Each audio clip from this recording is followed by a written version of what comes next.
Բարև ձեզ սիրելի ունկնդիրներ, փառք Աստծո, որ մենք այսօր էլ առողջ ենք, կենդանի ենք, կարող ենք գալ Աստծո ոտքի մոտ եւ սովորել իրենից իր ճշմարտության դասերը եւ Հիսուսի շնորհքով իրագործել մեր կյանքում, թող Աստված մեզ օգնի, Հիսուսյանով խնդրեցի ամեն։ Մենք գիտենք, որ այս երամսյակ մենք ուսումնասիրում ենք մի թեմա, որ կոչվում է աճել Աստծո հետ հարաբերություններում։ Բաց թողեցինք անցած 9-րդ դասը, դա օրենքի մասին էր, որի մասին մենք շատ անգամ ուսումնասիրել ենք։ Բոլոր օրենքները, որ հիմա գոյություն ունեն, բխում են մեկ օրենքից, դա Աստծո օրենքն է, որը ունի 10 պատվիրան։ Եվ այդ օրենքի խախտումն է, որ առաջացնում է մեղք։ Աստվածաշունչը ասում է, որ անօրինություն, մեղքը անօրինություն է, այսինքն օրենքի խախտում։ Առաջինը ամբողջ տիեզերքում դա արեց Արուսյակ հրեշտակը, նա խախտեց 10-րդ պատվիրանը, որ ասում է մի ցանկացիր, նա ցանկացավ լինել Աստված, ցանկացավ գրավել Աստծո տեղը, որ իրենը չէր։ Երբ որ մարդ ցանկանում է, դրանից հետո գալիս է գողանալը։ Երբ որ ցանկություն առաջանում է մեջ, հետո ինքը ուզում է գողանալ այն, ինչ իրեն չի պատկանում, եւ մինչեւ հիմա ցավոք այս հրեշտակը փորձում է դա անել։ Բայց ինքը արդեն պարտված թշնամի է, որովհետեւ Հիսուսը արդեն հաղթել է նրան խաչին։ Եվ դրանից հետո նույն սխալը արեց Եվան, որը երկրի առաջին ապրողներից մեկն էր, այսինքն Ադամն ու Եվան էին առաջինը ստեղծվել։ Նա նույնպես սկսեց այդ պատվիրանից՝ մի ցանկացիր։ Աստված նրանց բացատրել էր, որ գոյություն ունի թշնամի, բայց իրենց պաշտպանելու համար նա այդ թշնամուն տվել է ընդամենը մի փոքր տարածք, որտեղ նա կարող է ազատ գործել, եւ այդ տարածքը չարը եւ բարին գիտենալու ծառի շուրջ տարածքն էր, որտեղ միայն կարող է գործել սատանան, եւ եթե իրենք չգնային այնտեղ, սատանան երբեք չէր կարող նրանց հաղթել։ Ցավոք Եվան գնաց այդ տարածքը, լսեց սատանայի արգումենտները, հավատաց նրան, այսինքն ցանկացավ այն, ինչ որ իրեն չէր պատկանում, այդ պտուղը, որ Աստված ասել էր բոլոր այս պտուղները ձերն է, մենակ դրան ձեռ չտաք, ցանկացավ, հետո գողացավ սատանայի օգնությամբ, կերավ եւ դրանով մեղքը մտավ աշխարհը, հետո էլ իր ամուսին նույնը արեց, արդեն գիտակցաբար ինքը խաբված, բայց ամուսինը գիտակցաբար։ Եվ այդ օրվանից մարդիկ իրենց սերունդները, Ադամ ու Եվայի սերունդները մարդկային ցեղը կորցրեց իմունիտետը, պաշտպանությունը մեղքից, անօրինությունից։ Գենետիկորեն այդ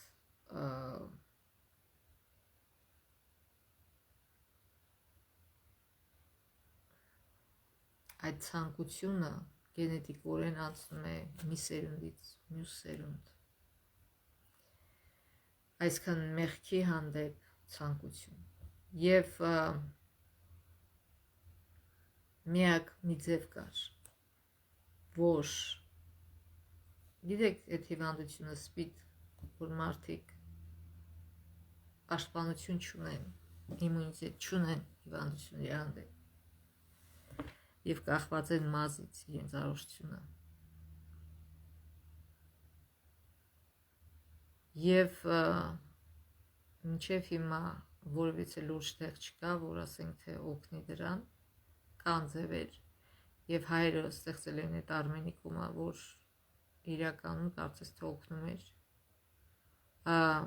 այսքան ջերմություն այնքան էին բարձրացնում, որ ոչնչացնում էր այդ վիրուսը եւ այլն եւ այլն։ Եվ մեղքը ոչ մի ձևով հնարավոր չէր հաղթել, այլ միայն մի ձևով։ Միայն մեկը կար ողջ երկրում, որ կարող էր դա անել։ Եվ դա Աստծո որդին էր։ Աստվածաշունչը ասում է, որ մեղքի վարձքը մահն է։ Եվ Աստված կարող էր իրավամբ սպանել նրանց, բայց չսպանեց, տվեց հնարավորություն իրենց կյանքի ընթացքը, որպեսզի նրանք նորից բարեշեն Աստծո հետ, հաշտվեն Աստծո հետ։ Եվ այդպես էլ Ադամ ու Եվայի սերունդը մարդկային ցեղը ամեն մի մարդու տրվում է կյանք, ժամանակի կտրվածք, որպեսզի ինքը այդ ժամանակի կտրվածքում հասցնի հաշտվի Աստծո հետ։ Եթե իհարկե ուզում է բնակվել Աստծո հետ հավերժ։ Եվ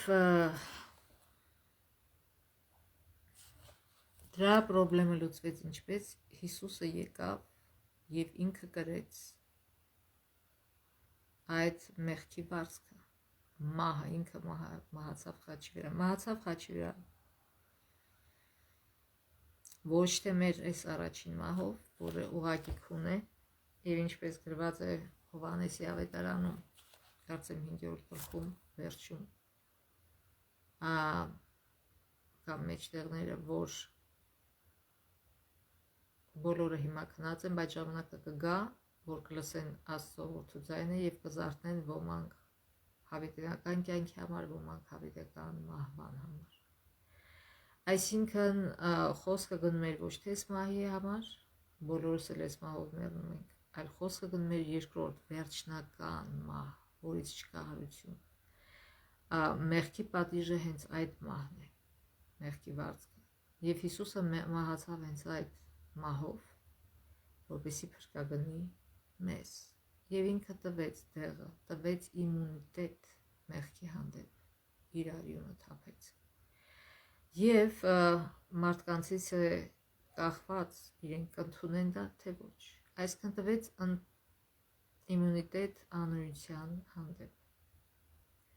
Հնարավորություն տվեց, որ մարդը նորից վերադառնա այն վիճակին, որ ինքը կարող է հանգիստ, առանց մեղք գործելու, առանց օրենքը խախտելու ապրի, առանց ցանկության դա անելու։ Այսօրվա հիշելու համարն է Ահով անեց մեկինը։ Biz եթե մեր մեղքերը խոստովանենք, նա հավատարիմ է ու արդար, մեր մեղքերը ներելու մեզ եւ մաքրելու մեզ ամեն անհրաժեշտությունից։ Սա շատ հեշտ ֆորմուլա է։ Ասում է, եթե մենք ուզենանք խոստովանենք մեր մեղքերը, ինքը կների մեզ եւ ոչ միայն կների, այլ նաեւ կմաքրի մեզ ամեն անհրաժեշտությունից։ Ոչ թե այսպես է, ես հակեղտոտվում ինքը մաքրում եք, Աստված այնպես է մաքրում, որպեսզի մենք էլ չկրկնենք այդ մեղքը, զզվենք այդ մեղքից։ Եվ հնարավորությունը տրված է բոլորի համար, հնարավորություն կա, այդպես չկա, որ մի մարդ չկարողանա, Աստված այնպես է ամեն ինչ դասավորել, որ յուրաքանչյուր մարդ, ասում է, որ Աստծո որդին մահացավ, որպեսզի ամեն նրան հավատացողը փրկվի։ Ոչ մի մարդ չկա դրանից, որ բացառություն ունի, ուղղակի մարդը ինքն է ընտրում, ուզում է հավիտենականություն անցկացնել Աստծո հետ, ուզում է ուղղակի ոչնչացվի եւ այդ գոյություն չունենա։ Եվ որ շատ եկեղեցիներ ասում են, որ օրենքը չկա, Հիսուսը այդ օրենքը խաչեց, կամեց խաչին։ Այդ օրենքը չկա, ուրեմն մեղք էլ չկա, ուրեմն էլ ինչ կարիք կար, որ Հիսուսը գանվեր խաչին, որտեղ մեղքի պատճառով է Հիսուսը գանվեր խաչին։ Այսինքն, երբ որ եկեղեցիները ասում են օրենք չկա, ուրեմն գնացեք, սպանեք, շնացեք, գողացեք, ցանկացեք, նախանձեք, խախտեք բոլոր օրենքները։ Չէ, ասում են, չի կարելի։ Իսկ երբ որ դուք ասում եք չի կարելի, դրանով հավանություն եք տալի նրան, որ այդ օրենքը ուժի մեջ է։ Այն հայելի է, որը ներկայացնում է մեզ մեր վիճակը, ինչպես օրենսգիրքը, եթե չլինի օրենսգիրք, չլինի օրենք, չլինի օրենսգիրք, չլինի պատիժ, եւ այս աշխարհը կդառնա քաոս, ով ինչ կուզենա կանի, եւ մարդիկ իրանք իրենց ուղղակի կոչացնեն, ինքնավոչացնեն եւ դրա ճանապարհին է։ Մենք ինչա կատարվում։ Մարդկանց վերացնում են, ռոբոտներ են սարքում, որտեղ ռոբոտը ոչ ուտում է, ոչ խմում է, ոչ հիվանդանում է, ոչ քնում է, ոչ զարթնում է, ոչ կարիք ունի բժշկի գնա եւ այլն, ոչ էլ սխալվում է, կարծես թե մարդիկ իրանց ձեռքով գերեզման են փորում իրենց համար։ Մարդիկ ստեղծում են ռոբոտներ, որոնք զբաղեցնելու են իրենց տեղը, խլելու են իրենց գործը։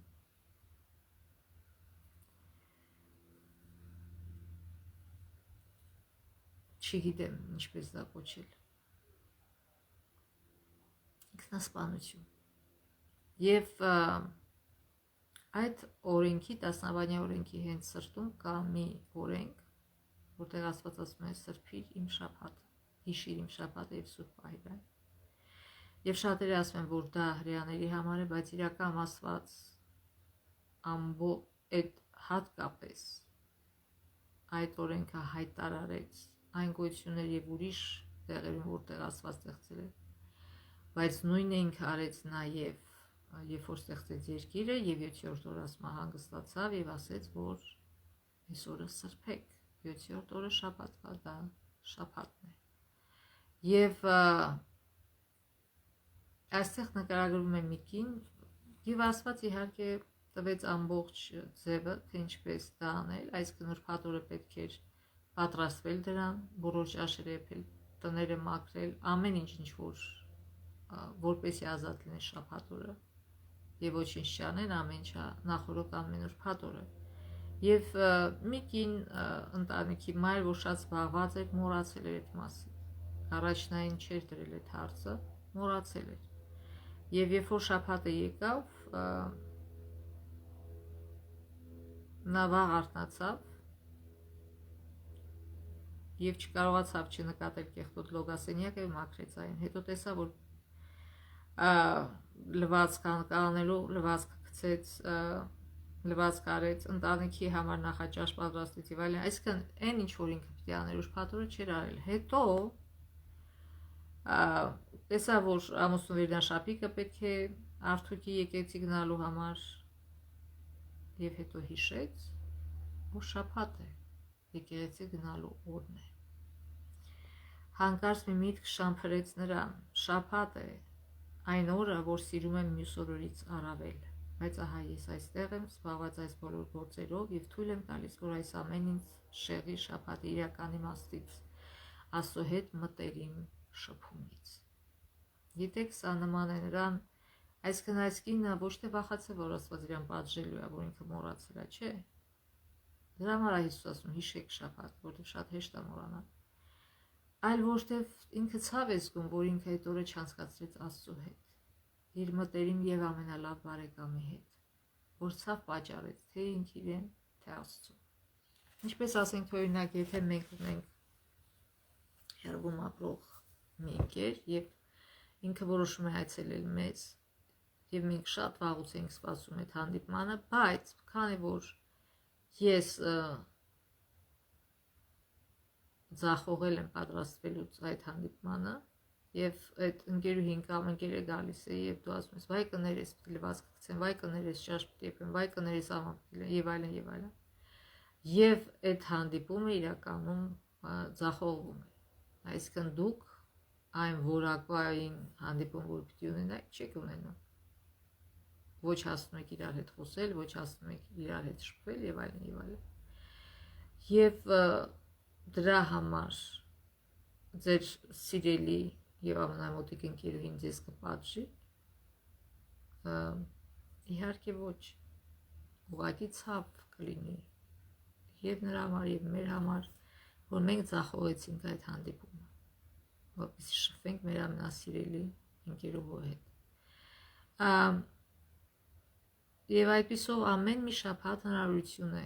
որ մենք ճանաչենք Աստծուն, որ մենք խորացնենք մեր հարաբերությունները Աստծո հետ։ Երբ որ մեր ուղեղը զբաղված չի օտար բաներով, այսինքն ամենօրյա այդ հոգնեցուցիչ մտքերով եւ խնդիրներով, եւ մեր ուղեղը ազատ է, որպեսզի լսի Աստծո ձայնը։ Ահա թե ինչու է Աստված տվել այս օրը, որպեսզի մենք recharge լինենք, այսինքն ինչպես որ մեր հեռախոսը մարդկոցը նստում է եւ մենք պետք է դնենք եւ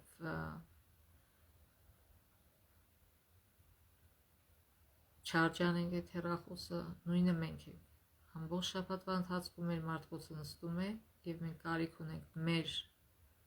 փրկչի հետ հատուկ մի օր շփման, որպեսզի այդ ամբողջ բարի լիցքը, որ մենք կորցրել ենք, Աստված նորից մեզ ներարկի, որտեղ այս աշխարհը մեզ տալիս է միայն չար լիցքեր։ Եթե մենք շփվենք Աստծո հետ, մանավանդ այդ մի օրը, որ ինքը պատրաստ է մեր հետ շփվելու, բաց թողենք, այդ չար լիցքերը միայն կմնան։ Մենք չենք ստանա բարի լիցքեր մեր Տիրոջից։ Եվ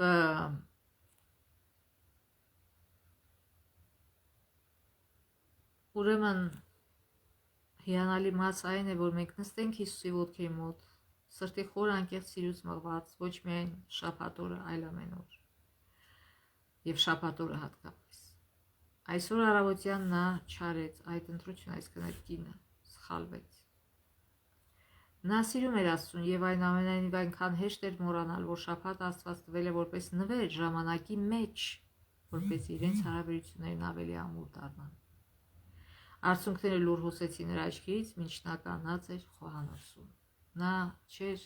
վախից լացում, որ այս Աստված ինձ կպատժի, չէ, այլ ցավից, որ իմ փրկիչը, իմ արարիչը եկավ, պատրաստ էր իմ հետ շփվելու, բայց ես զբաղված էի եւ շատ մեծ հնարավորություն բաց թողեցի